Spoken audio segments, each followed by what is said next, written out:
Okay, so we want to close it at this point, but if you feel you have a very burning issue, just one burning issue.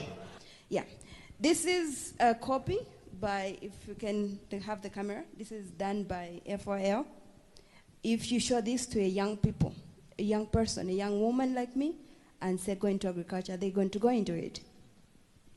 Definitely not. I told the World Bank the same thing. If you want to make agriculture attractive, if you want to make it sexy, start by publishing it. Get a young person who's attractive, put them on this picture. I said this in Harare last year to say, can we try to make agriculture sexy? This organization, the UN, the FOA, whoever is involved in the agriculture sector, the advertising, whoever you are, make agriculture sexy. This is a beginning point of making it attractive to the young people. Right. If you, the organizers, the frontiers, the people who are supposed to lead us are putting such pictures, what are you sending to a person, a young person from the village? You pick this picture and like, oh, this is what we're living. But if they see a young person here, very attractive like me, and you put me here, even the young men in the village, they'll be like, wow, I want to be like her. I mean, where am I going to find this woman? Let me join agriculture. I mean, this is practical. That's what we need to be talking about. So please, my request is that next time we're going to have such a conference, whatever is coming up, you can look for me on Facebook, Tamara Happy Face Kaunda. Put my picture there and say she's a farmer. Yeah, and a medical doctor, yeah? Well, most people, they like to see me, oh, don't look at like she's farming, she's a doctor. No, I want to be called a farmer. Right. Because the problem we have in Africa is hunger. We don't need drugs. I work in a hospital, and I can guarantee you 80% of the diseases, why we're losing young people is because of poverty. So why then can't we give them the nutrition they need instead of the drugs? That's my switching from medicine to agriculture. So that's what we should be looking at. Another thing, she's from Singapore, I'm from Zambia. The borrowing rate in Zambia is about 35% to 40%.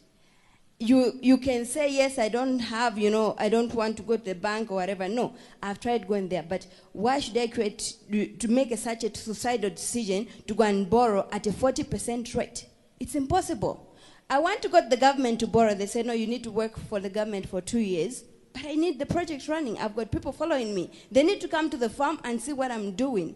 So funding, we're not looking for charity. Like, I was quite offended by the doctor lady who said, no, farming is not a charity. Yes, we're not looking for charity. But if you can give me $10,000 at a rate of maybe 5%, 2%, like the Chinese come, they come with a lower percentage, and they come and invest here and they beat us, I cannot compete with her even if she came to Zambia, because she borrowed maybe from Singapore at a lower rate. But look at me in Zambia, 40%, that's suicide. Right. So we can talk and talk and talk, but let's create an enabling environment for the African youth. Because we can't have so much vast land, yet we're languishing in poverty. Netherlands cannot export to Africa if they don't feed their own people. Yes, I'm happy the young people are exporting, but why are we leaving our people? Why are they dying? African graves are the richest because we've lost so many young people to poverty and hunger. So we need to really critically look at agriculture as the oxygen for economical in Africa.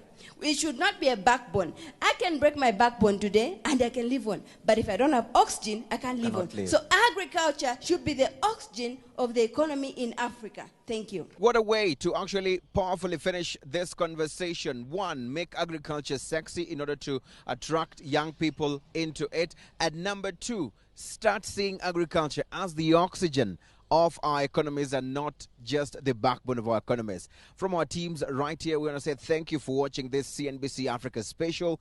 I'm